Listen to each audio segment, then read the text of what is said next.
Educating, informing, serving. Fact TV, keeping government honest.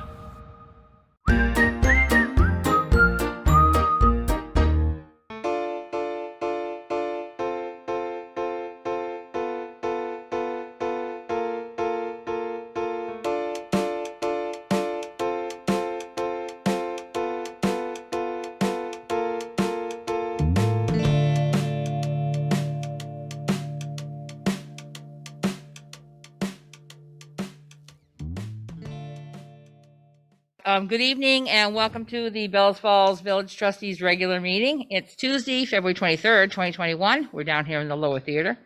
It's still cold, just by the way. And thank you for those of you who are tuning in by Zoom.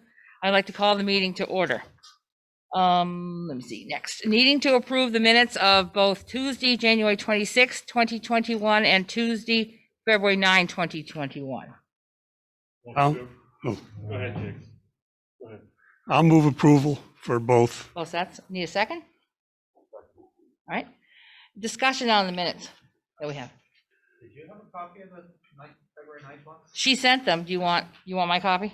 I got a copy here. She sent them by email, so they weren't included in the packet. Oh, that's what happened. They weren't ready when the packets were distributed. Oh, okay. Those are the print I just, No, okay. I printed mine out, so. Okay, I'm just Oh, yeah. Yeah, make sure that you have your buttons on, but your light's not on, is it? No, but I'm not talking. Oh, I see. Might be, unless you plan on whispering something you don't want people to hear, you might as well leave it on. But just because I had some complaints from last meeting that some people weren't heard during parts of the conversation, which makes it difficult to take minutes or for the public to hear us. So, just saying. All right, any other further comments on the minutes? Hearing none? Thank you. All those in favor, please signify by saying aye. Aye. Aye. All right, those are approved. Moving on to public comment on items. Is there anyone out there, Shannon? There is not. Okay, and there's Additions to. no one in the room. Oh, yes, I'm sorry. I missed the additions to the agenda for routine administrative matters and or pressing matters that will require ratification at a future meeting. All right, and we have it this time. All right. And there's no one in the chat out there, and so move on to the manager's report. Scott. Thank you. Just a brief update. At the last town board meeting, we did have a application for a Vermont, it's a VT Trans small scale bicycle and pedestrian grant.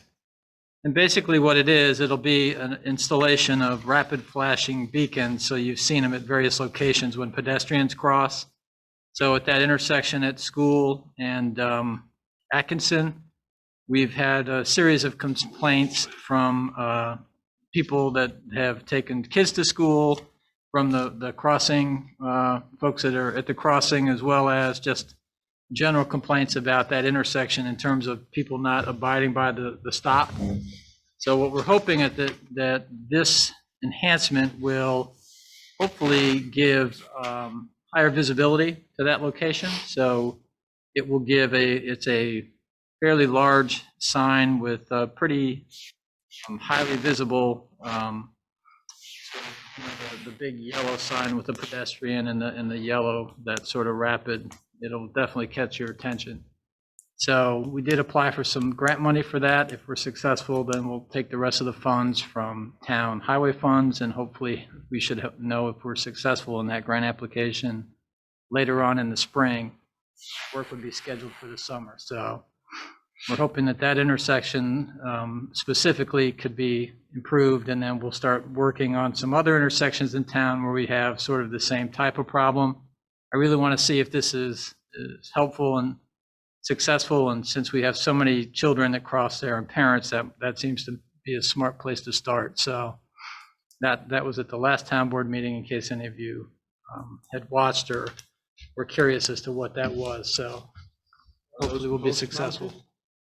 Those are post-mounted signs? They're post-mounted. This one has a solar attachment so that it also has that ability, so we don't have to necessarily connect to power.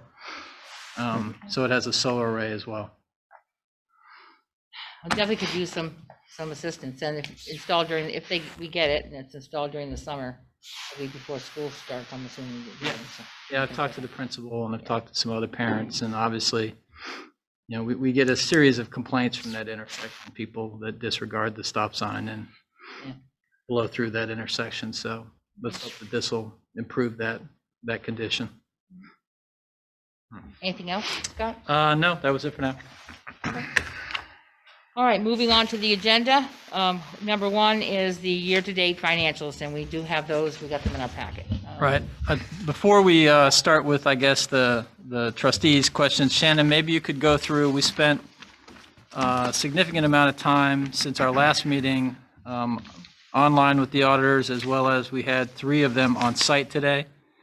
Some of it was to resolve issues that relate to town funds, but there was also some issues that were relating to, I think, grants and some other entries that impact our wastewater and water fund. So Shannon, maybe you could sort of walk through some of that, what was worked on today, and sort of where we're at going forward with that as well. Sure. So in regards to the due to from the JIG references with the water and wastewater, so we are not as far in the hole as is indicated, and we will get financial statements to you. I'm early next week, audited financial statements. So we had done a variety of work on the Burt Blake Mill Street, and we had expensed those. However, we did not put into receivables that we were owed the money from the loans and grants. And so those payments have come in. However, that will reduce the due to from for the sewer. And so we're talking. Oh, Did we lose her? No, I'm here. I didn't know if someone asked a question. Oh, No. I'm sorry. Oh. waiting on you. Okay, I'm sorry. So, and then also some entries that are being made. So we will have an answer on the due to from for those funds. However, they are not as high as they are currently stated. Another thing that so there were some entries to the due to from that need to be corrected. What else was in relation, Scott, to the village? Well, I think one of the concerns that we had, and this is a NEMRIC problem, so we had to get NEMRIC on the phone with the auditors as well, because there had been some issues when you close a fiscal year and then how items are posted from that closed year to the following year when they were still open. And some of the problem that was happening in that fund was they were posting in the wrong locations. And so we had NEMRIC on the phone, we had the auditors on the phone so that they could work through a process. The point of that conversation is that when we do our close, we'll be able to have basically a checklist that will make sure that the NEMRIC financials correspond to what the auditors need in order to then close the books and be able to do the audit, because they were having a difficult time trying to determine cash positions and closeout positions. It wasn't because there was misappropriated funds or funds that were expended without appropriation. They were posting in the wrong locations based on NEMRIC. And so they had to have a long conversation with the auditors today on a couple of different occasions as to how those closings work, how we would post the accounts, the reports that they would require to run, so we could establish the cash balances so that when we reopen the new year, they're able to reconcile. Part of our problem with reconciliation was the NEMRIC closing. So it was a little bit of heavy accounting for me, probably more than I've done in a long time. And I won't profess to tell you that I understood everything of what was causing the trouble, except I think we now have a handle on that to the point that when we do the close, we'll be able to verify our closing positions and establish our new budget positions without some of the pain and the suffering that we're going through at the moment to try to reconcile. So is that sort of it in a nutshell, Shannon? Yes, that's exactly it. Yep. So it's been a little bit of a struggle to try to get these entities to communicate. in the management letter, and as we go forward, one of the things that we want the auditors to do is to write up the procedure that they'll require so that we can follow, do the reporting, make sure that we have the closeouts that are appropriate through NEMRIC. And then when Shannon opens up the new year, we won't have the same issue that we're having now with trying to close out the due to and due from accounts that we're currently still trying to struggle with. And it really applies a lot to grants, because obviously grants carry over, in some cases, multiple fiscal years.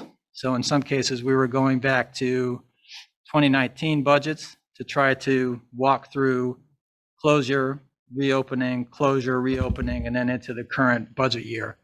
So it was a little bit painful. I think it was successful. From what my understanding was, at the end of the day, in talking with the audit team, I think we're at a point where they'll be able to close out the open items that are on that list. At one point in time, I think we had 20 transactions that we were chasing. I think at the end of the day, those were all cleared. And so we'll be able to get to a bottom line with the numbers, and then the numbers that you'll see posted will be the audited numbers with all the current transactions behind it. And also then going forward, we'll have a process where we won't have to go through this again. So I think we're about 90% there. We have a little bit more work to do. We really couldn't finish because the town issues have to get done in order to get through the town meeting on Monday. But I think in the wastewater fund and in the water fund, I think we made enough progress to where my concerns, where we were talking at the last meeting about trying to chase down balances, and they were finding $340,000 items that they couldn't account for. Those items all got closed out through the accounting process. So I feel pretty good about where we ended up at the end of the day today. With that said, I think once we get you the next set of updates, the auditor said they would be finished no later than Friday. So we'll run another set, both for town and village accounts. And then I think we'll be able to give you a real snapshot of where we are with the all the grant information and all the allocations, I think, to the appropriate accounts with the appropriate balances. And we'll get that, what, for our next meeting? Is that? Yes, you'll definitely get that. I'll have it in advance of the next meeting because I have to have some stuff by Monday. So I will send those out as well, even though you'll still be a week out from your meeting, but we want to make sure that that gets out at the same time. Will the audit be completed? The town portion will be completed. The village portion, he probably will complete. Probably, he told me at when he was leaving at about 5 or 5:15. More likely, he'll have the village portion done by the 1st of March, right in that time frame. So another week or so after the town piece You'll is have done. plenty of time for village meeting. Yes, we'll have plenty of time to have village meeting.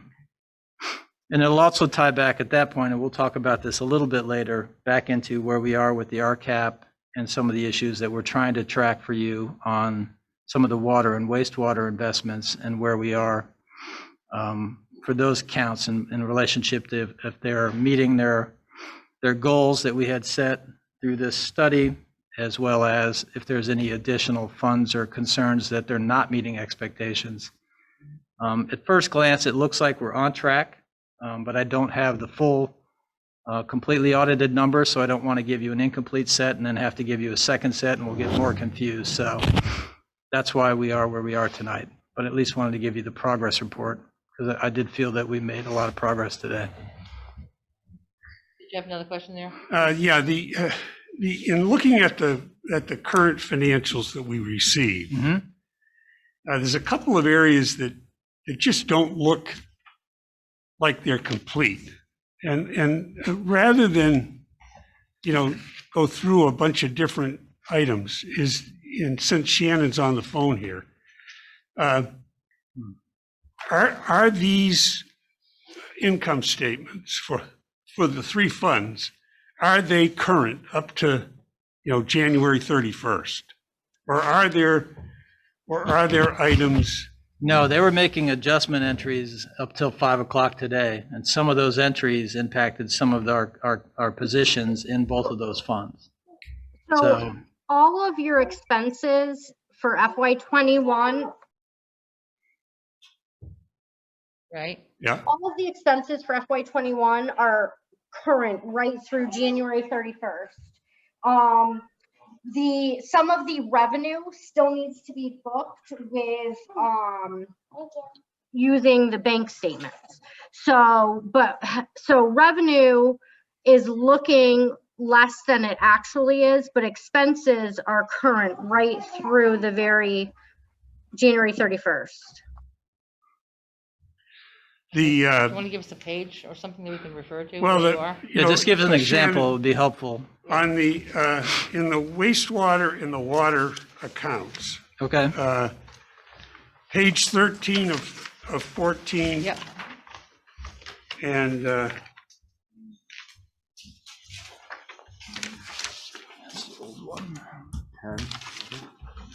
page 10 of 14, Okay. under debt service. Okay, yep, there's not a single entry. Now, granted, some of these could be heavily weighted to the second half of the year, but it's just, I don't ever remember seeing, Yeah, A our debt 7-month services, some of the payments are billed in full, 100%. Some are billed quarterly, some are billed 50/50, but we have not missed a debt payment. They would not allow us to miss a debt payment. So some of these have just not, the due date has not come as of yet, yeah, but nothing has been entered, Shannon. right? All zero. If we had paid them, they would be So entered. you're saying as of January 31st, there's not a single interest or debt or principal payment made on either the water or sewer? Correct. Okay, all right. now we did get some things through the bond bank in the last, month, that I think were fairly substantial payments. And That's those- right. That yeah. are coming due. Right. They'll be coming due in March. Right, And then because we had substantial completion on Burt Blake Mill Street, they redid our amortization schedule for the payments that we owe on the bonds. Because we did not use 100% of the money, the current payments and the payments scheduled, and let's say within the next 5 years aren't changing, but the payments on the back end will be reduced because we did not use the full bond amount. Okay. The other one that sort of stood out was on page 1 of 14, the last entry was the water department transfers. Okay. And then if you go to page 8 of 14,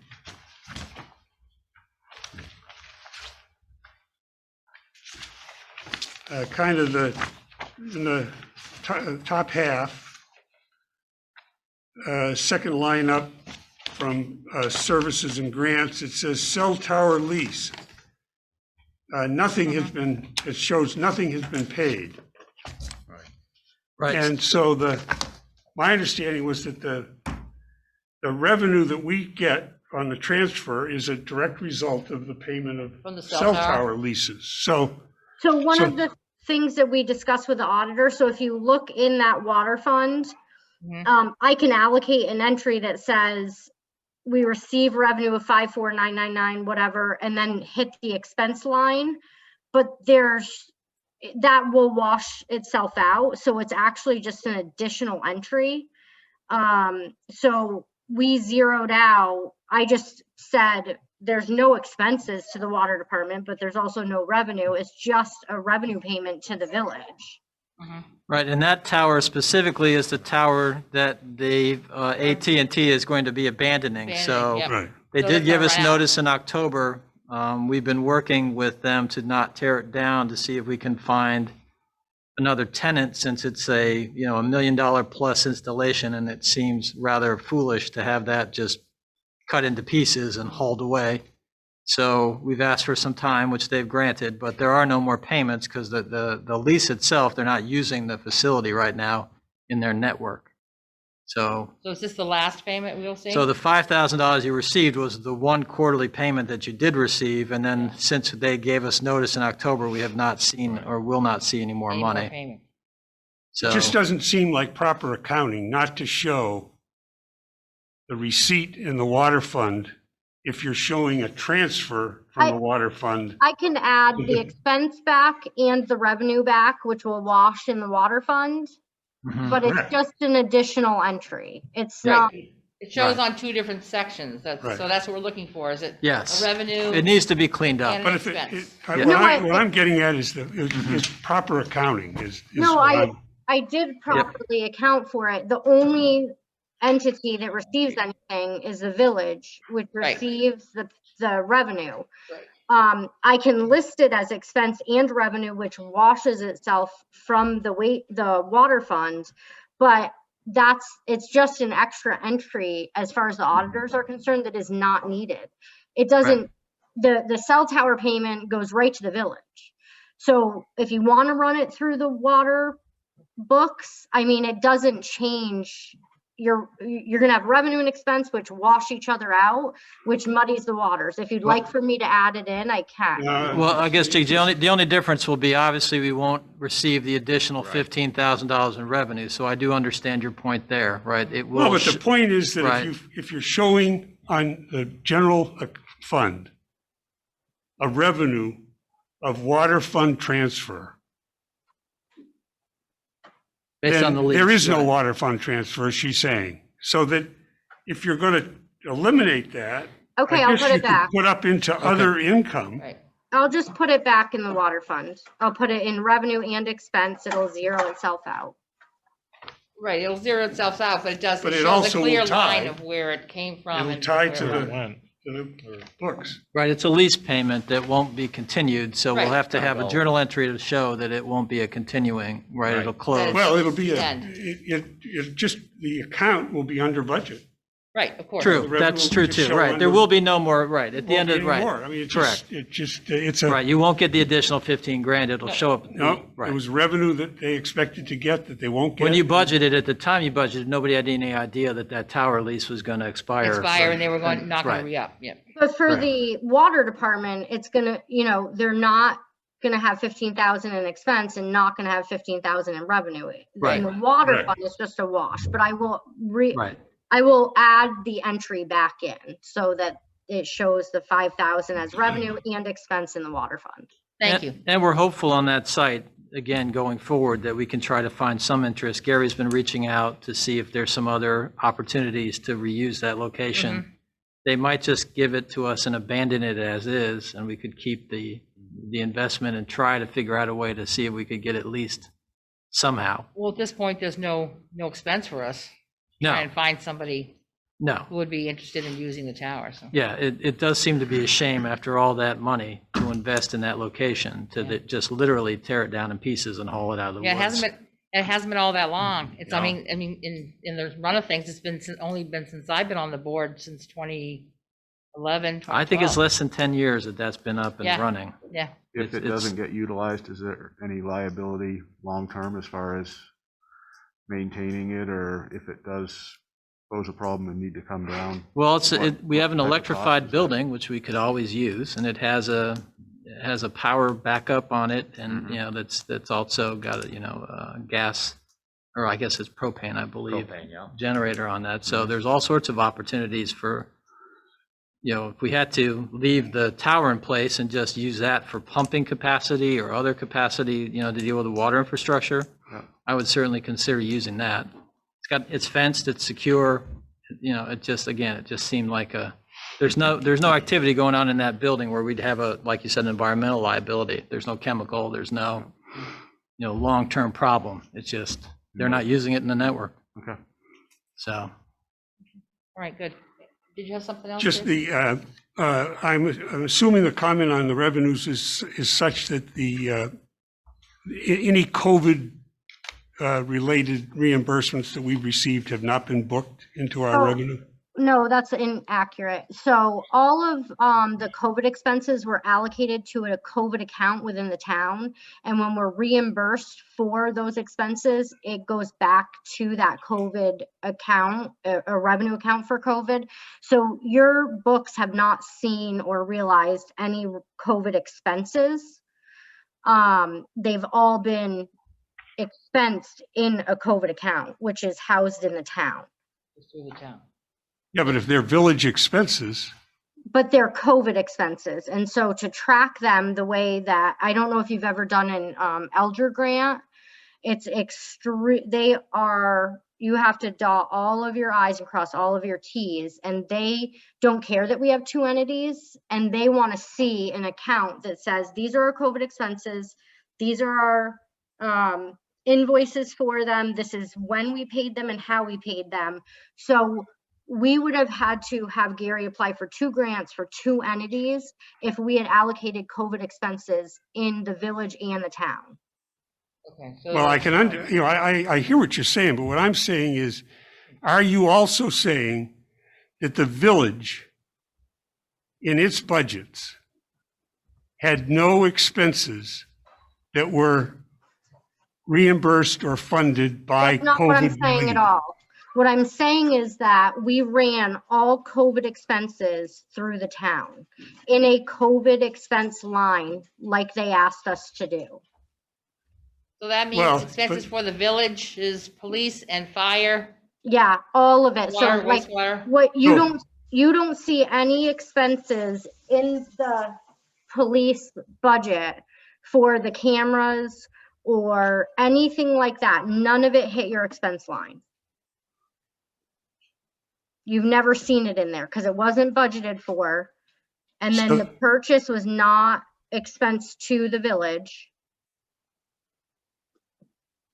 Well, I guess the question then for the next meeting or something is to see what village expenses were actually transferred to this COVID account. They were never transferred. They were never expensed to the village. You never saw them.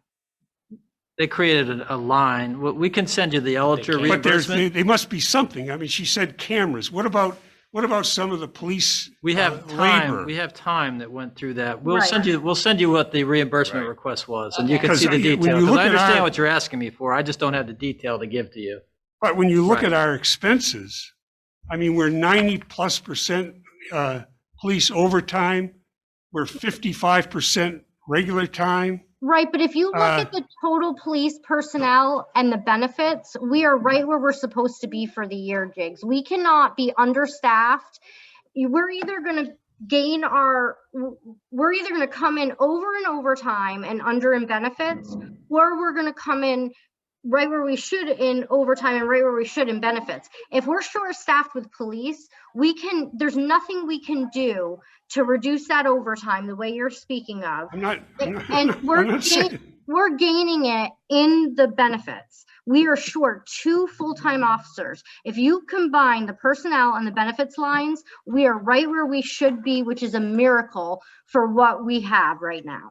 Okay, Well, thanks there- for the miracle, but what I want, okay, is I want to see what village expenses were funded by the COVID relief. Yeah. And I also want to see a breakout of the So send the police request. account. Shannon, I want a Wait, breakout. Shannon, I understand what he's asking for. We'll get that. We can move on. It's fine. It's not, we can work through that. I understand what he's asking for. I wanted to hit a couple other items in the accounting because there was some issues from the last meeting that were updated. I think there was an article that came through the village meeting on the $30,000 for the building repairs. I believe that was an issue that we had discussed at the last meeting. And that is now, I believe, in the budget. I think Shannon, under public safety, on page 4 of 14. Yep. If you look, you'll now see the $30,000 under repairs article. Mhm. So that was one of the items that we had discussed in the previous financials.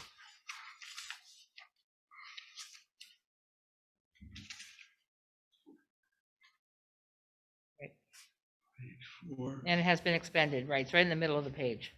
It's under the police and fire Under building. Public safety, Yeah, so the public safety. 515-11 account, Yep. if you, about halfway through. Right. 30,000 budgeted, 30,000 actual. Because I thought that was a 2020 article, the 30,000. It was for the FY 21 21, right. budget. Exactly. Yeah, it was for FY 21. Well, It was done in 20 Yeah, done in for FY 20. 21. It was done at your last meeting for the, right, for Right. the, In May of 2020 Right. for FY 21. yep.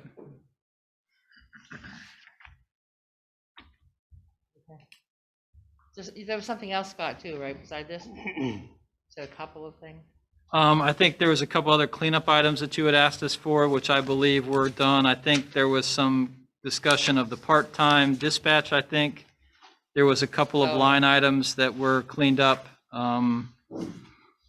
Shannon had, I think, moved the money. Shannon, was that, you had eliminated one account and moved the rest of the money back towards dispatch? Yeah, so there were just a couple of things that were cleanup items.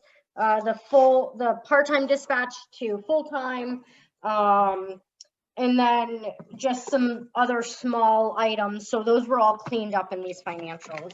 And I believe also the police vehicles, I think that was the other issue. We had a repair Right. expense under police vehicles that we moved to vehicle maintenance. So that was cleaned up. Trying to think, I had some notes from the last time through, so I apologize if I'm jumping around a little bit. We were gonna get a projection of of how the phone and internet account was gonna come out. Right. Yes, we will have, that we are working with Mitel because we have, I believe, we made our last payment, Shannon, to Mitel, so now we'll have the new service as of the March period. We will have, yes, that's correct. So I will do an update on that so that you'll have that detail. So is the Mitel stuff is affecting every department or just town hall? Just double checking. We replaced, I believe, all of the items in here. Plus there is some items that because we also changed some of the, I think at the Waypoint Center. I'm trying to think, there was somewhere else, Shannon. I'm drawing a blank on the other. There's a couple also. variety of places, so Right. where it won't affect police, but they're not over. There's a number of places that do not use the same service. Right, But that's what I wanted. recreation, town hall, water, wastewater, Waypoint, all of that will be Right. replaced with Crescendo. Okay, so So we will give you- for us, town hall, water and wastewater will be affected. Okay. Yep, so we'll give you the update on that. Yep.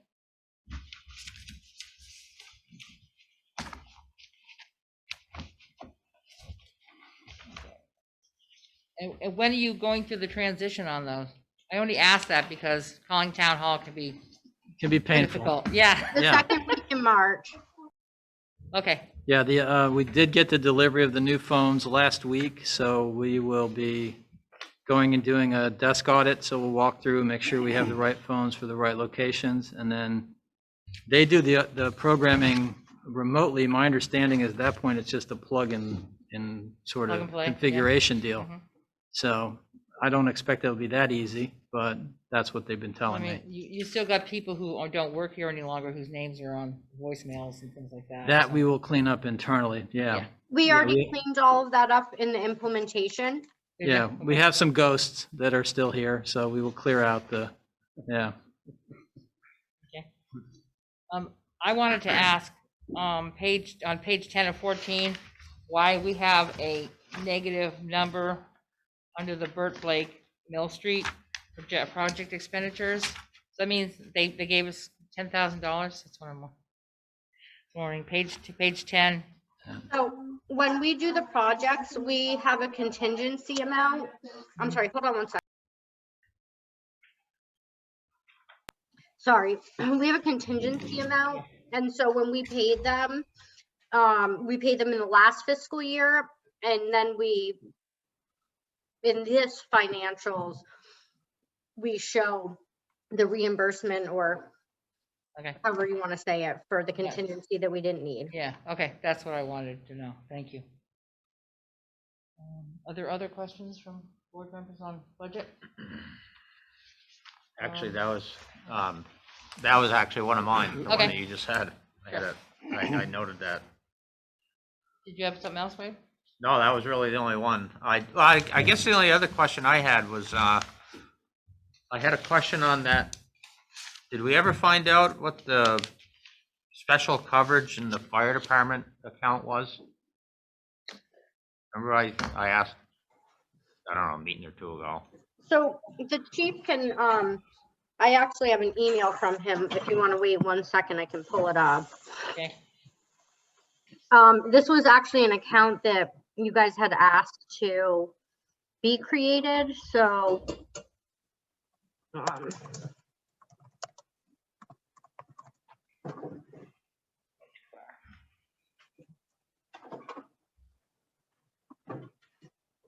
Let me just. Scott, did he copy you on that? I don't have that one, Shannon, no. I know that we asked for the update, so I don't have it. oh, special coverage, right, and we spent half of it. Yeah, and that will come in, right on. On budget, but you're still looking for that email from Sean because we want to know what it is. Mhm. Yes, I am looking.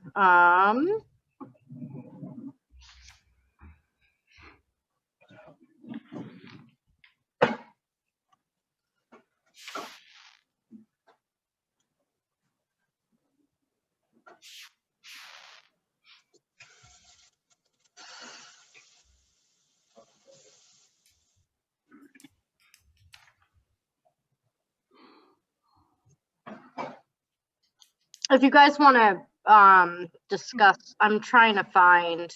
Okay, Find it. Yeah, Well, why don't you Yeah. look and we'll keep keep plugging. we'll Yeah. move along. Oh, let me see. I still had a couple of other in the wastewater, which were on page 12 of 14, which is the sewer agreements. Oh, sorry. Yeah, ta-da. Oh, did you find it? I did. So the special pay, Here we go. when the new department was created, it was to pay personnel to be available for duty nights and weekends. So these are officers of the department. So it's different than the calls in that. And so you guys wanted that broken out from the per hour pay for calls. So we have officers for nights and weekends that make themselves available and get pay for that. So they restrict their travel and their activities in order to Right. respond for calls, so. Okay, All right, thank you. thank you very much. I mean, we know we probably asked for this some time ago, but just forget. I know. We get so far out, we've forgotten what it's. Yep. called. Page 12 of 14, I wondered, under the other expenditures of the wastewater department, down towards the bottom, the sewer agreements are over budget and the RMI contract services are, there's no budget for those. So I wanted to know how these are offset. We didn't budget for RMI, So RMI is going to be offset by the disposal of the sludge. okay, We are significant, if you look at the revenue for the sludge, we are way over revenue for sludge. okay, But we're still under. So that's why I was putting the RMI into the sludge grit disposal. Mhm. And you guys had asked me to break it out. Well, it wasn't in our Right. original budget, but it Well, will that's what it come is. out of the sludge grit disposal budget line. okay. And Then then, Of the sewer agreement piece, it's only over $925. But I Yeah. didn't figure out why. so I can explain that to you. So we kind of try and estimate and guess. So what happens is sometimes a resident will have a leak or something like that. And if they find it and they can provide us proof that they had a substantial leak, let's say in their plumbing or something, or Right. like a faucet's just leaking and they fix it, they get their utility bill and they realize it and they fix it. Well, none of that water effectively, goes through sewer. And so we try and see what's reasonable to say with water and sewer to say, okay, you know, what would be a reasonable number to reduce your bill by? Just so that these people don't have these massive bills. Now, if someone lets us go for 2 years, that's not something that we necessarily negotiate. But if they've had a leak for a month or two and they find it and they fix it and they give us the appropriate paperwork, we work with them. Okay, Yeah. So, And the auspices, that, right, obviously the water went through a meter, so that was billed, but the sewage never got processed through the plant. So Right, I get that's that. really the basis for the granting clemency, if you Right. want to call it that. right, forgiveness. Yeah. So far this year, we've had $2,900 in forgiveness. Is that what that's what it In says? this current budget year. Yes. And there'll be more. We have a few that are pending. Okay. Yeah. Page 13, one more question, my last one, is the buildings and plant. The maintenance of sewer buildings, it's over by $12,000. So I wondered why. That was one of the things that we talked about at the last meeting, and part of what we're going to go into tonight a little bit with the operations and maintenance. Yeah. When we had the power problem and we had the one pump building flood, we've had to do some repair that was not anticipated. We had a couple of motors that did not respond, that had been replaced, some pumps, as well as we've had to replace the generator system. We had that problem where the generator had a part that blew through the Sheared off or something? motor of the generator and basically screwed up the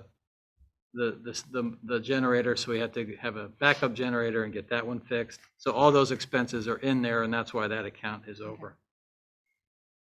All right, that's all my questions. You all set? Everyone all set? There's nothing? All right, we're gonna move on to the next item, which is the budget schedule. And we do have in our packet a list of dates to go over, starting with March 23rd. How does the schedule look to everyone? 23rd, wait a minute, what day is the 23rd? 2 of them are regular meetings, the other 2 are Thursdays. Right, so Right. 23rd is a Tuesday, the 25th is a Thursday. Correct. Right? April 8th is a Tuesday, April 13th is a Thursday. Yep. My only problem is that I bet on March 25th, I have a planning commission meeting. We'll be scheduled over that. We can work around, we can change that date. That was just a, Yeah, and then, but the same thing won't be that way on April 13th. So problems, gentlemen, overlapping meetings, obligations. For these 4 here, Yep. I'm fine. It's fine. I mean, I'm fine. Works for It me. used to be that you'd have a Saturday meeting, but I'm fine with not What's blowing the my time? weekends out. I think the weeknights work a little better, I think, for everyone. Yeah, I think so. You know, it again, would be we'll evening. This obviously would be just like now, like Yeah. a 6 o'clock. be an evening. That would be the Meeting. idea. Yeah. That sound okay? Work. After work for most people? For the retiree, are these okay? It's okay. The schedule's okay. I think the areas that I can see the most discussion is going to be wastewater and police. Okay, And it's sort of like it assumes that we're going to deal with those on the 25th. That the 23rd, you're going to show us what you and the staff have come up with. as a right. We've already proposal. started working on preliminary numbers and having department level meetings As a with the proposal. idea of pulling something together for the for the meeting of the 23rd, and then having discussion with you further following that on the 25th. So, So what I'm saying is, I think to do a thorough job with both of those on the 25th it could be ambitious, particularly if Yeah. you start in the evening. I mean, It I could don't want be. to spend 4 Well, hours in the we- evening. we can make sure that Uh, those are the first 2 that we work on the 25th, and if we need more time, we'll bring them over. We've got To the the 8th. We'll April carry 'em 8th, forward. yeah. On the 8th, That yeah. sounds So I'll make good. sure that those are, And The you've been one, here if needed, so. yes. the one thing I would like to get your heads up on is on staffing. If there's any, in your working on the budgets, if there's any thoughts of adding staff. I'd like the board to get a heads up before the 23rd. Well, I can tell you, everybody wants more staff. The question is, are we going to move in a direction where we think that it's appropriate at this point? Right now, I don't think that's a direction that Shannon and I are leaning. I can just tell you that every department has requested additional help, but again, I don't think we're at a point where we're ready to move forward with that. But I think that's part of fleshing it out and having a conversation.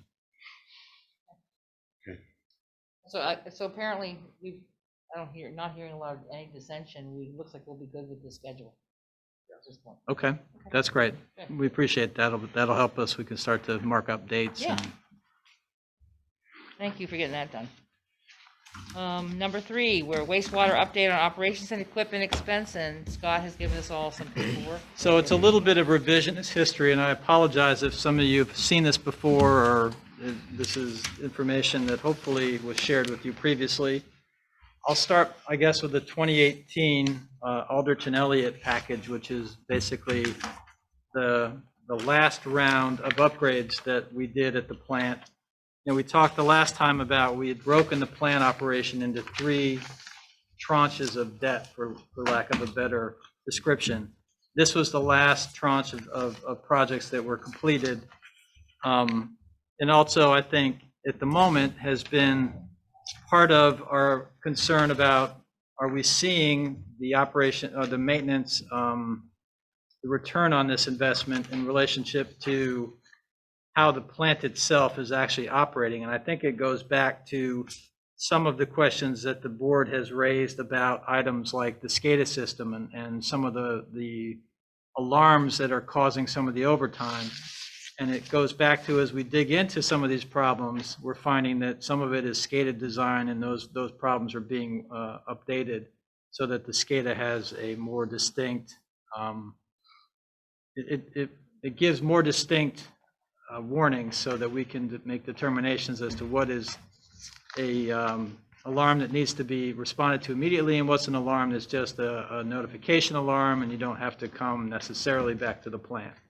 So those are ongoing.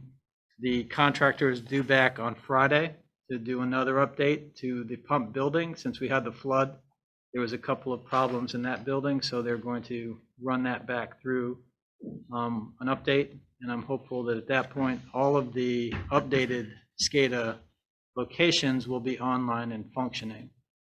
The other problem that we've run into as part of that investigation is we talked about the particles. So the way the plant works, obviously, you have this material that's sort of a ground and a grit that comes out as you're working through the solids. The units that actually grind that material, because I think 2 problems, because of the volume of material that we're experiencing, as well as the wear of the actual equipment, is causing a lot of those alarms to go off. And those are basically the materials are backing up. They're not getting ground enough properly. They back up, and that causes the alarm.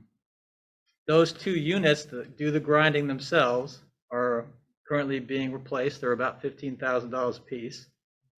And one of the concerns I have is that when we did this original grouping of activities, we had looked at a 7 to 10 year replacement cycle. And those particular units now are only lasting 5 to 7 years.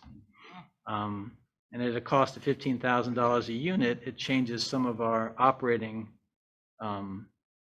it changes some of the parameters that we were operating under. So we're going to have that conversation as part of the budget as we go forward.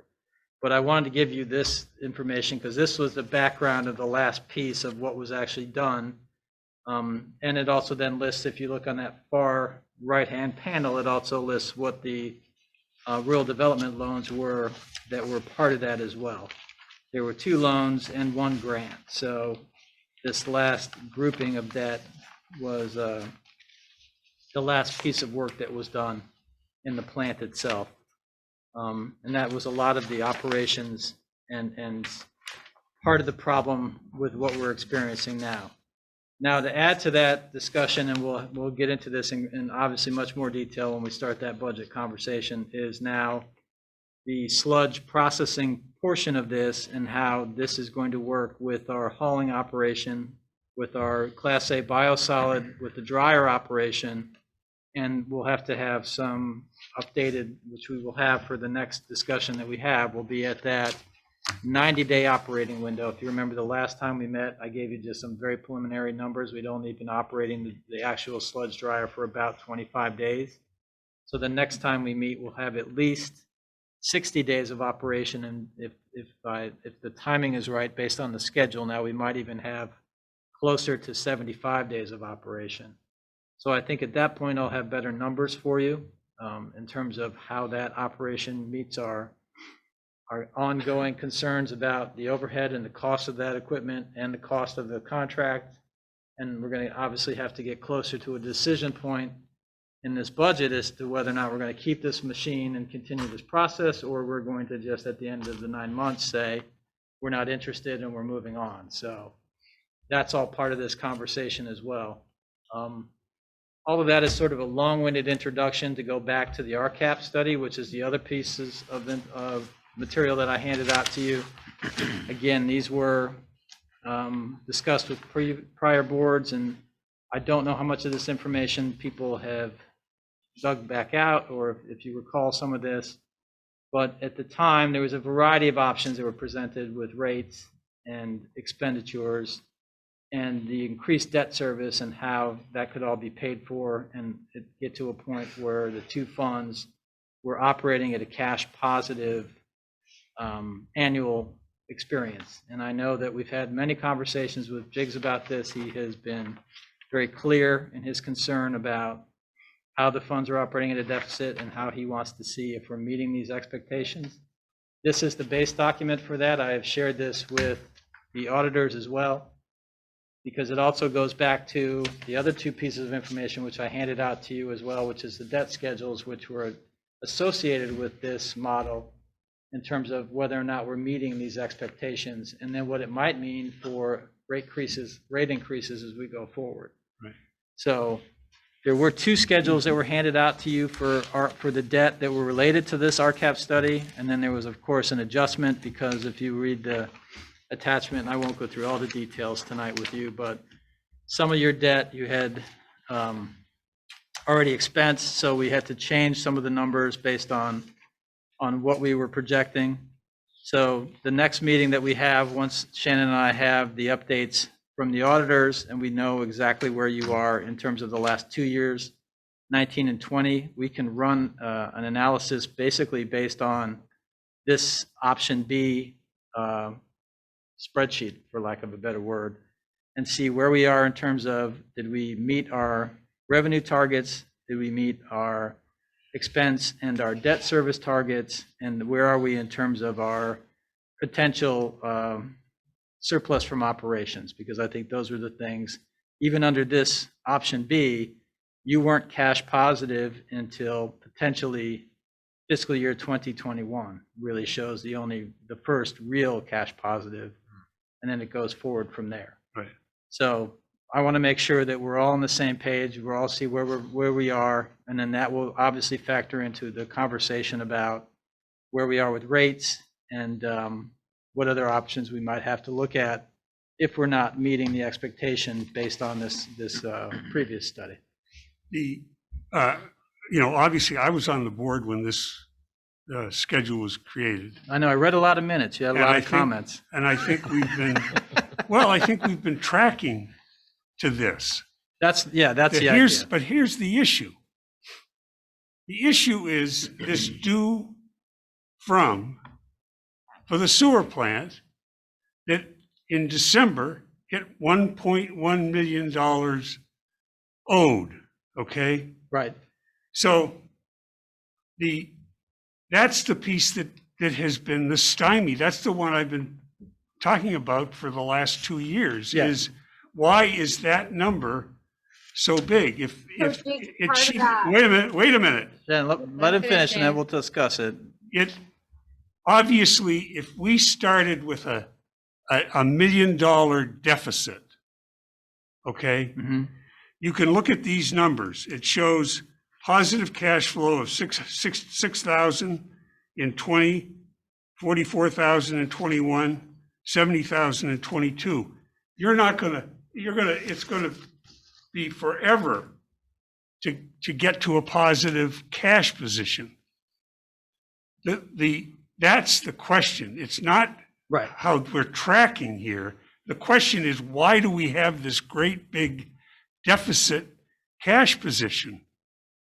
And that's what I guess you've been working with the Correct. auditors on. Okay? 100%. So we're still in the dark on that. So Yes. I don't have, as far as the operating cash flow, revenues and expenses based on our rate actions, I think we've been tracking reasonably well, okay? In fact, if the expenses don't continue to go crazy in the sewer plant because of this septage volume, we could gain maybe a little bit extra this fiscal year. But we'll wait and see on that. But it's still tracking positive cash flow.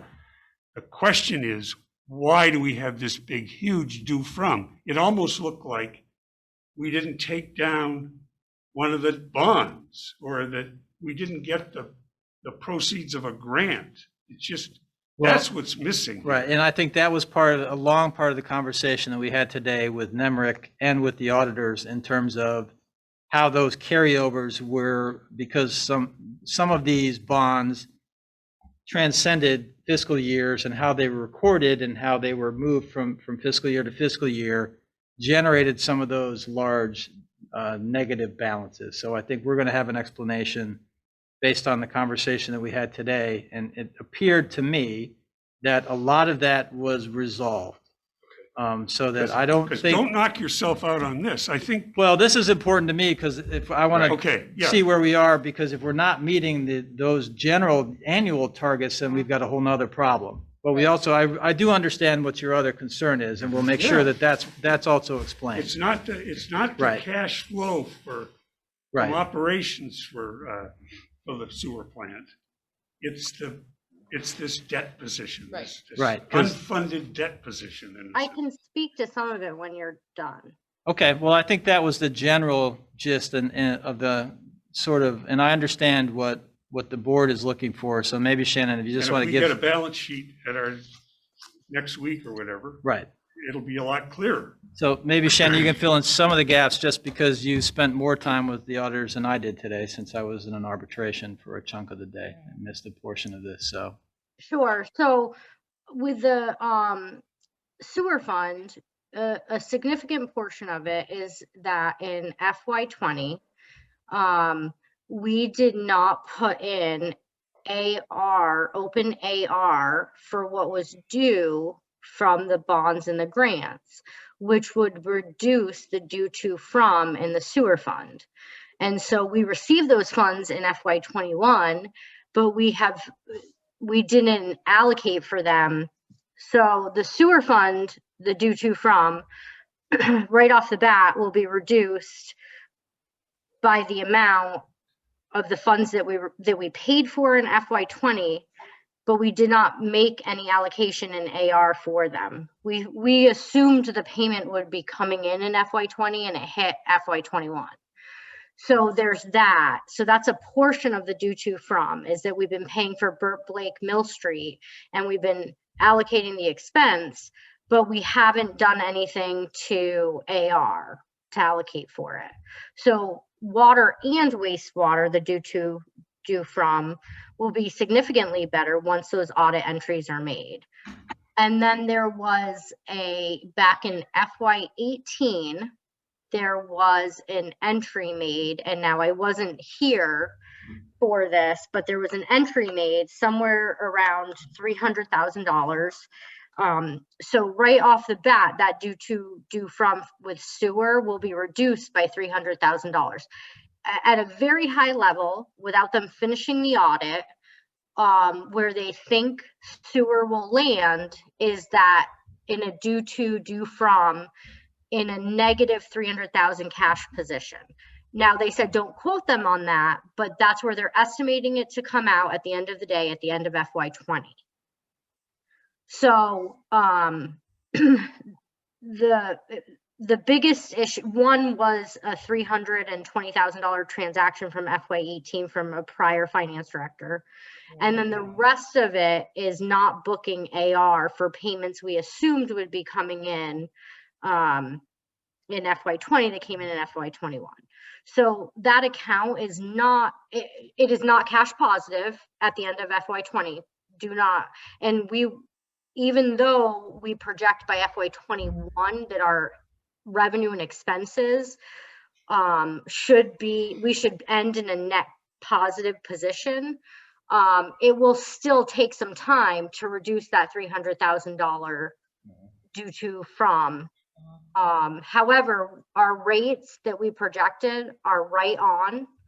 So we have received revenues from sewer fees right where we projected them to be in the RCAP. Actually, they're a little bit higher, but just at a high level, that's where we're at with the sewer due from. So in my opinion, and again, I'll wait to give my full opinion until we get the auditor's certified opinion. There's been significant misunderstanding in that account.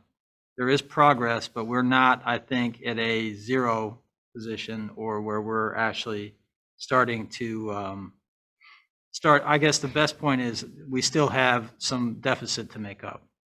So I think your concerns are still legitimate. They're not the $1 million concern that we were looking at previously, where we were all in a very concerned state, but we're still not, I think, 100% where I'd like us to be. So that'll be part of that conversation as to how we're going to try to fix that as well as we go forward. Yeah, because that's really what we're here to do. 100%. Okay, but when you don't get the numbers right, then No, and I have to, again, I have to give some, it's not credit as much as it is.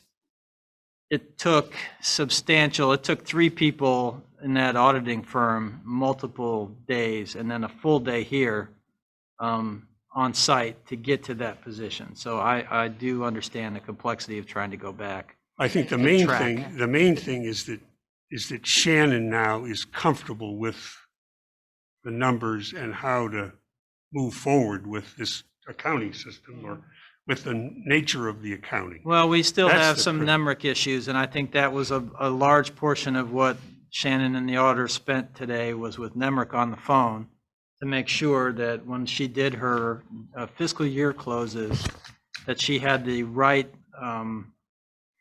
year-end reporting so that those balances are more easily verified when we start to do the audit process, and then you start obviously adding new transactions for the new fiscal year. And before you get too far down the road, you're not it's like unwinding multiple trades where you're going over multiple years to try to figure out where this problem occurred. So 3 fiscal years ago, and now we're into 2018 to Yeah. come up with a big chunk of it, and Yeah. I think that, and plus what we went through today, I think we're in a pretty good position to be able to give you real information and feel confident going forward as to where we are. Okay. It was an exhausting day. Yeah, I bet. I know you were busy. I saw you this morning. Anyone else have any other questions on this wastewater? And we'll be happy. I for one would be ecstatic to see if our due from account came down to like 300 grand. At Oh, this God, point, yes. Yeah. Yeah, Oh, man. we dance a jig, so. Well, and again, I got to give a lot of, it took a lot of work. It was detective forensic accounting, going back, pulling journal entries, coming up, trying to do multiple transactions. NEMRIC does not make this easy. I have to be honest. It It's was not that, very it's not as frustrating. workable. It's no. not a great system. It's not a user-friendly accounting system, and even the auditors were not, they were struggling, and they do this obviously All all the over time. Vermont. So this is not, this is not a Bellows Falls problem. It's a larger problem, but we're getting there. Okay, number 4 on the agenda is to ratify the approval and signing of the Better Places grant we did last meeting. Yeah, so again, we appreciate, we had a timing issue, so just to sort of follow back up, the last time Gary was here, we did have some conversation about what the Better Connections grant was trying to accomplish. It did have a clean water portion, which was a $30,000 portion, it was an additional $75,000 worth of monies for really updates to try to do some significant pre-investment in the downtown. So we would be in a better position for some of our redevelopment goals around the island and some of our other economic development. I think the village made their position very clear that they want to see this translating into direct activity with an economic development payoff, which I also agree with, which is what the focus of this will be. There was a resolution that was attached. It was really just a resolution of support. There is no particular village funding. The town does have a $7,500. It's a 10% commitment on the town side, which they had done at a previous meeting. So we're just asking if you could just approve the resolution for the Better Connections grant as a resolution of support. Okay, would someone like to make that motion? I'll make the motion that the Board of Trustees approve the resolution for the Better Places grant. I'll second that. And do we need to say that it actually ratifying that? Because we And already to approved it, ratify, so saying. Ratify the approval. Right. Just ratify your previous approval. exactly approves. Thank you. That meet with your approval? Yeah. Okay. Fine. And Jake And I'll second? second that, yes. Okay. Any further discussion? All right, all those in favor, please signify by saying aye. Aye. Good. That's it, taken care of. All right. Last item on the agenda is I wanted to discuss the marijuana article. I only bring this up because you have paperwork. I don't think we qualify for a local option tax. I think our education tax is too high. That's one of the concerns. If we get into this, we'll have to see where we stand, if we're Right. even It says eligible. 110 or less. I think it's still the Based same. on 2017. Yeah, I know, but when I looked, I went into the website, I didn't see at the state level, I didn't see anything that was higher. And ours is $1.84. I took a copy of my tax paperwork so I could look at that. And I don't necessarily want to be, and of course Brattleboro already has one in place, but I wanted to discuss the issue and see if we wanted to consider putting it on the ballot this year, and not necessarily the local option tax, because I don't know if I'm in favor of taxing our businesses, local businesses, higher than they're already being taxed. But at the same time, if the voters wish to agree or disagree to have a marijuana retail in our community, this may be the last year we can do it, because if the town decides not to take up the issue by March of 2022, they'll lose the option. So So they've got one more shot at it. they got one more shot. The village residents can choose to say we don't want marijuana retail here, or that they do. That's if someone was interested, which, but would make that a determination for the village. Since the likelihood is any retail space is going to come right in here in the village. It's not necessarily going to be in Sackens River. It's not necessarily going to be anywhere else in rural Rockingham. This would be the location. And I do know that I had known, now you thank you for pulling the paperwork about the dispensaries, but I think dispensaries and retail are totally separate. I know. There had been an issue Yes, raised worth that people knowing. were concerned that there had been a resolution. This was the resolution. I just wanted to make it for It your was information. to clarify, and Correct. that makes sense. So, discussion, does someone want to speak on the issue? My question, and I'm still a little confused, although I think I have the answer, so under this bill,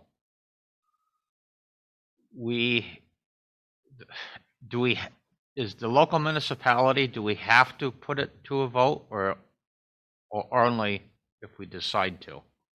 The choice is to allow I know when I talked to Because Jeanette in the thing, White, it says shall.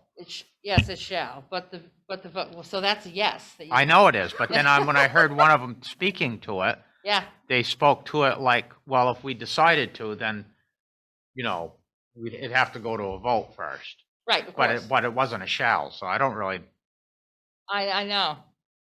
if it's not a shall, Because the town didn't put it on their ballot for this year. if it's not a shall, personally, I would be opposed to putting it on the ballot. Okay.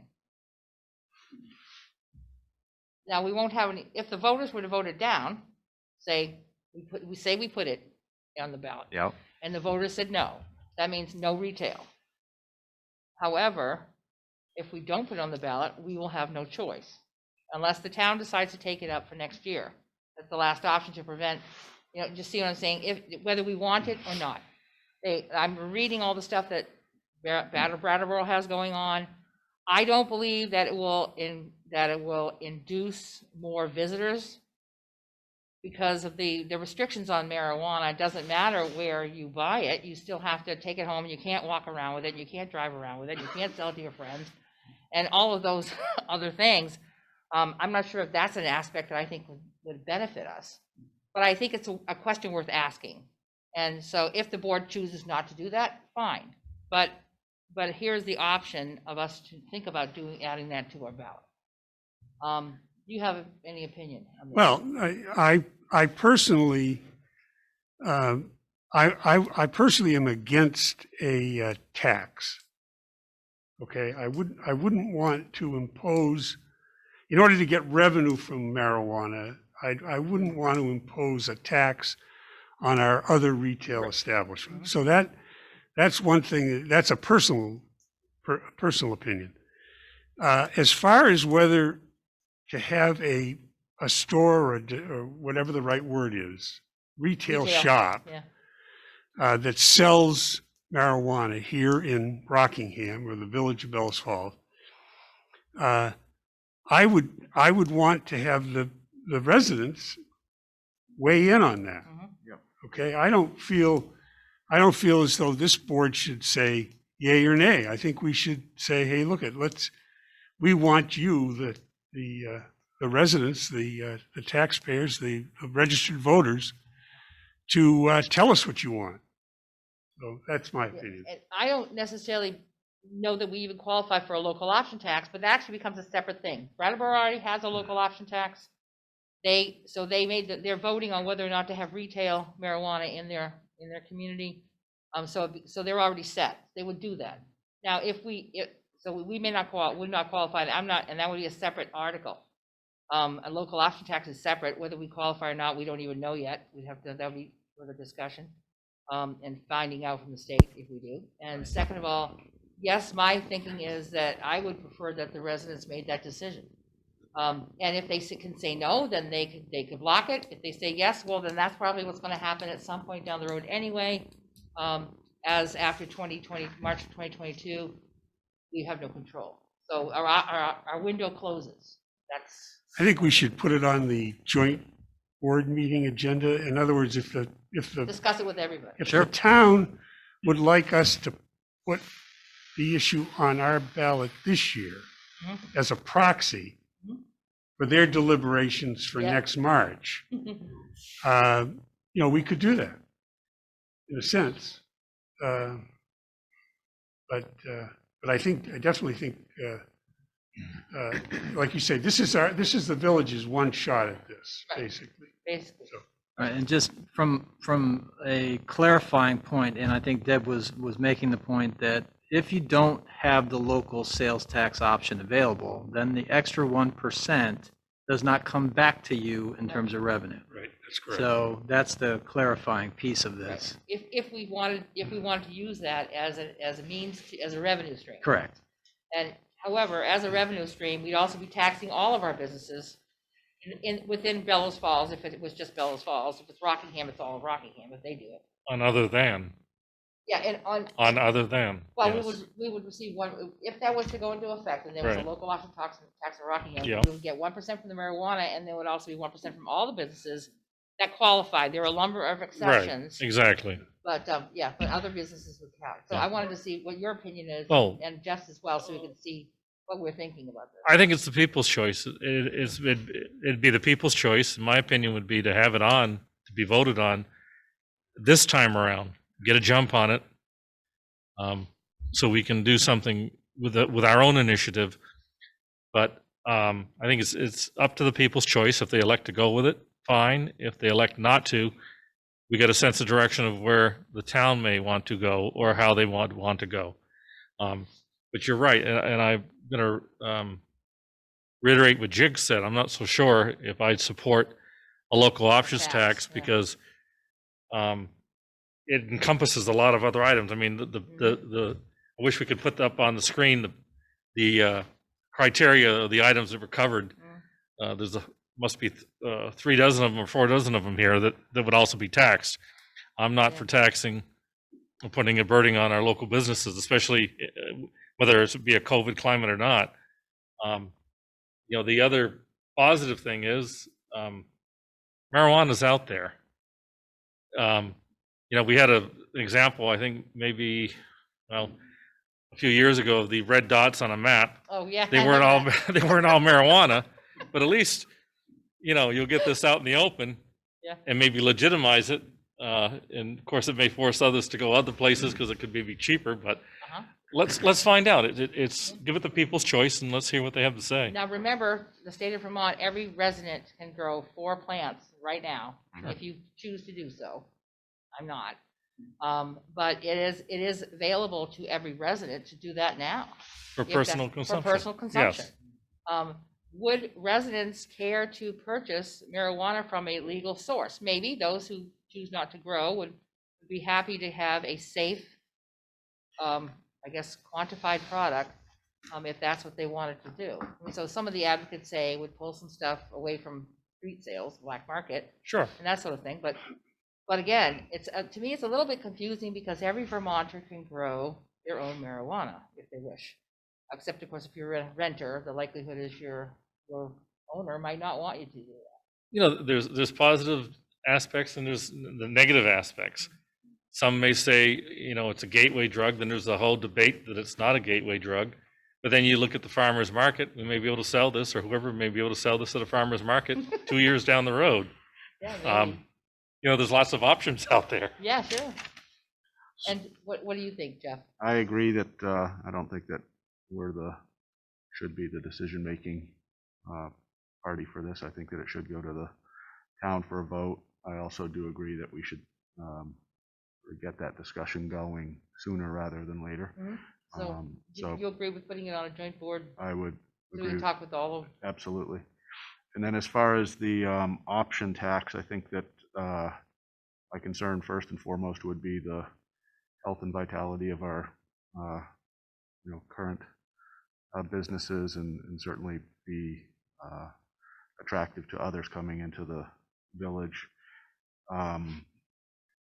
I would be curious to know if it was going to come into consideration with any serious backing, what the anticipated revenue would be. And then for those towns that have adopted it, was this revenue projection for them, was it met and sustained? Because I think as, certainly with marijuana, if we're going to tax that, it's going to be more available, and probably that as an income will not be as strongly sustained in one particular town. So I think, my gut feeling is that the 1% is not something that we need to be introducing, but without knowing the real economics, it's a hard thing to, Okay. yeah. So I think that we would have to be looking at what those numbers really mean. Yeah.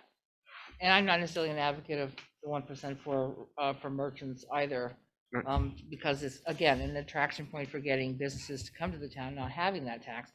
But remember that if we don't put it on our ballot, it doesn't mean that we're having any control over it. We're releasing control to the state, which will be whatever they choose to do as of March 2022, unless the town actually brings it up next year. And I didn't hear them indicate that they had any intentions of doing that at this point. And there's still some confusion with some people as to whether we have to put it on the ballot or whether we can Yeah. just choose to. Yeah, Depends how you read it. I know. Well, I'm going to take a shall means it would have to be. Right, and then I heard another spokesperson on it that was part of this, that basically it sounded like, well, only if the municipality chose to. Yeah. Then the next step would be to have the locals vote on I it. mean, I know. I'm not concerned too much at this point in time with us as far as what the town board would do, what town would think. But if we can get an opinion in May, well, it's non-binding anyways. So what happens to this current ordinance then? Oh, well, it's a dispensary. That's Dispensaries the aren't difference. retail. Yeah, that's not retail. That's different. Dispensaries are have meant to for probably people have another- who had a green card medical marijuana. medical. You probably have to have a new ordinance or something, wouldn't you? I don't know, well, I don't know how that would jive with. I'd ask the town attorney to give us an opinion, but my guess is you would have that rescinded and you would have a new resolution if you had an item on for the new retail. And the one thing we do know for sure is that boards can't make that decision any longer. The voters must make that decision. If anyone's going to make it, or we're just not going to let the state do it, their thing, which we would have no choice, is that the voters have to make that just choice, and we only have until March of 2022. Okay, so we've all agreed, we're going to put this on the joint board agenda and have that discussion with the select board, see if they're planning on doing anything. I mean, from some of what I've read out in Colorado and some of the people I know that I've talked to out there and in Massachusetts, Vermont sort of has missed the boat on some of this revenue for just not, taking the initiative. Mhm. But again, is it feasible for a small community like ourselves? Does that make any sense to do that? And I've read some reports that say some of the estimates for revenue might be overestimated, Or, yeah. which means they may not really receive what they anticipate. I mean, there's a large variety of other products other than that are derivative of this plant. That's true. So So we shall see. So Are they March- growing it at the community garden? Not that I'm aware of. Oh, You know what? If they no. were, you'd be able to smell it from your house. Yeah. Just And a they're thought, under just a 18 thought there. And they're under 21, so still, I don't think it works that way. Okay. All right, that's the last item on our agenda. We move on to agenda items for next meeting. I believe there'll be some audit figures for us then. Certainly some financials, I Yes. hope. Yep. I don't know if we have anything else. I can't think of anything at the moment that needs to get on there. We will have some police updates. I think we Good. had talked Yep, that's about, right. one of which we'll need to do an executive session. Mhm. That's fine. Okay. Yeah. All right, we got some time. If you got any ideas, let us know. Agenda Maybe we item- should, Go ahead. have a little discussion about, our expectations with regards to staffing. Mhm. In preparation for the Oh, budget. preparation for the budget meeting Yeah. on the 23rd. Sure, we can add that. Now you're talking all departments, sir? All departments? Yeah. Okay, just wanted to be sure if you were just narrowing in on one or if you No. generally, okay. We'll just talk about that. leave it as a general budget discussion, and as Yeah. part of that, we can, Yeah. okay. Okay. Items for the joint board agenda now include the marijuana article, Depot Street Bridge, Memorial Park, assistance to the firefighter grant, and autonomous vehicle discussion. The third. Deb, did you want to have a follow-up conversation about the autonomous vehicle, or do you want to wait? Oh, you mean like right now? Part of what we had talked Right. about. Well, today we had a follow-up with Mike Obahoski and Joe Scally, just to see where we were on target. We're gonna, they're pulling materials together. We're gonna be putting, they've sent a bunch of video links to Fact TV to help them run forward. It looks like we're going to be showing up on the 3rd of March, Scott and I, for the feed. Along with Mike Obahoski, he said he would, so hopefully they can get a time that matches in the morning. Because he thought 11 o'clock, now they film at 11 instead of, Yes. they usually run at 8, but they film at 11 now, so, which is a little later than he would like, so we'll see if we can get that taken care of. There will be a meeting on We had discussed March 11th, potentially just a public information March 11th, a session. public information meeting. We've be a asked Zoom. for a flyer, some material that we can post on our website, get out to Front Porch Forum, social media, Facebook, things like that, try to get it out there so citizens are aware of it. So we're doing it now. I'm not exactly, can't remember what time it is, but it's going to be on March 11th, Right. and would allow people to question and answer. There'll be maybe up to 15, 20 minutes of them showing this video and discussing the project and And then there'll be questions and answers for the audience. So we're trying to get as many people involved in that as possible. As soon as I see some material from you or whatever, we'll start pushing it all around as many places as we can to get public input on the process. Springfield has accepted the plan, however, as first. They're first on the map in Vermont. However, we discussed today that it may be a year more, who knows how long before an applicant, an AV company wants to come forward and fill out a permit to get going there. So, but for them, it's a move forward to technology, which is their focus in Springfield. For us, I think mobility is a big reason for us to consider automated vehicles because of our population and being able to get everywhere we need to, and maybe kicking up our bus services so people could actually get to work in different places no matter where it is that they live, those sorts of things. I think those are all the points to touch, right? The 11th. And Yes. then they'll be here with us on the 30th for a Right. joint meeting. What was that? The March 4th, was it? March 11th. March March 11th. 11th will be sorry. basically an open hearing, not a hearing, but a public forum. So people could ask questions about the project. Well, what was the meeting you were talking about with March Obi? 3rd will just be another Oh, meeting March with the 3rd, media, which is a just to have Wednesday. March 3rd, that's Right, going to be Fact on TV. the feed, so they'll turn up on Facebook right. and the television station. I'm sorry, I don't have Comcast, so I don't see it on TV. Hmm. I don't either. so- Yeah, so there's that. And the 30th will be discussion for the joint board, so we'll get to talk about it there. Okay. Just a question, Yes. do we have in the town any electric charging stations? We do. Oh, yeah. Yes, and we I have thought new we- ones that will be operational at the Waypoint Center in the We're spring. getting a 2 and a 3. They're there now, the stands are there, the pedestals are in, we don't have them electrified yet. Okay. So, and then They're we're- rapid charges. Why, you buying a new vehicle? Also No, have no, the- but I think Market the, ride too. I'm thinking about it. I Yeah, really there's one am at the, thinking about there's it. one at the Park and Ride, Correct. 6, and then there's a couple of they're all number ones, I think. They're like house outlet type, number one chargers at the Waypoint Center right now. And we're talking about others as we go forward, because a lot of the manufacturers now are targeting all electric vehicles in the, not too distant future, No. some as early as, the 2025 model year, so. Wow. That's not It's far. coming quicker than I think we anticipated. Right. Yep. So And we'll have to build the there's infrastructure There's so for it. many self-driving pieces in new cars now. Every commercial I watch where it backs it up and pulls it out of your parking space. It does your parallel parking. One of the things I hate to do. Those kinds of things. It does all. It's practically like, okay, I had a good night out of the town. Could you just take me home? Hit a button, it drives you right home. I mean, it's getting there, even with you in the car. So automated vehicles is not a big step. Well, the discussions about how quickly the automobile manufacturing companies are talking about implementing this makes you wonder about the power grid.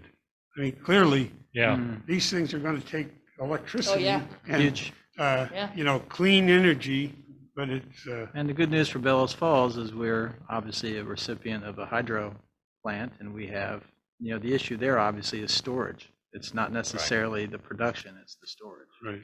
I was reading something on Texas earlier today, and they were saying they were talking about one of the problems might have been that everybody turned on their electric heat down there, Mm, which impacted the grid. And I'm sure they did. yeah, I bet. Yeah, overwhelmed it. yes, Tell them to move to Vermont. We're used to the Yeah. winter. They can come up here. yeah. Knock on wood, haven't seen anywhere near as many power outages as usual winter, No, but it's not over yet. just got to deal with the snow, that's all. Yep. Let's see, did you give us orders, bills, and warrants? We did the last time, but I still need a couple more signatures. I think you and Jigs did it, or you and Stefan did, but I still need Jeff and Okay, Wade well, and we approved them Jigs. last time, didn't we? Yes. But you just, So so we just don't need to, we circulate. can skip that step, but we do need to pass around.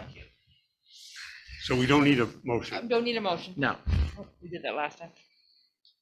Other business, Scott, Nothing at this time, Deb. No, thank you. Wade, did you have anything else? Other business? I don't think so. I think I'm good. I'm good. Yeah, I'm all set, thank you. nothing. Yeah, I just want to remind everybody, I know, Debbie, you've thrown your hat into the select board race.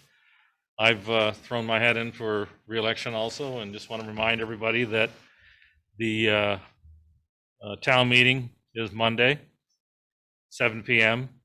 It's also available via Zoom. You can go to the Rockingham, Bellows Falls, Saxons River website and check for the link.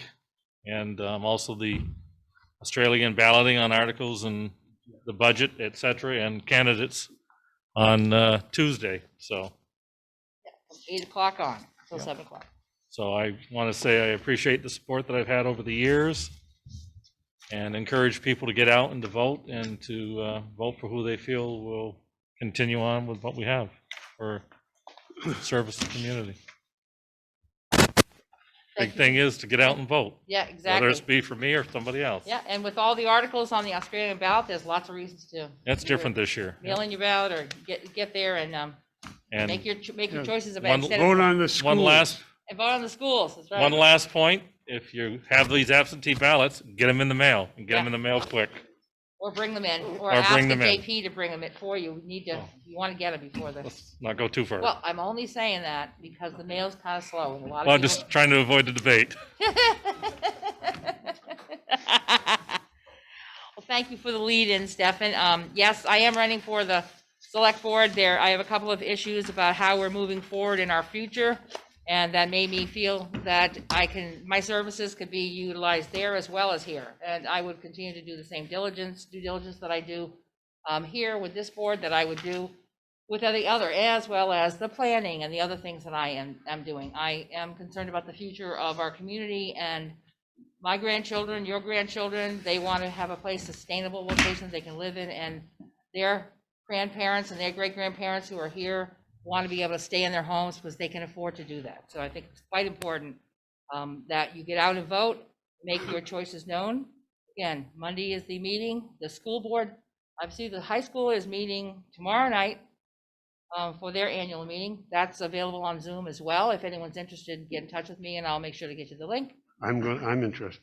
Okay, I'll get you the link. And then, of course, Monday, we'll be doing our annual meeting.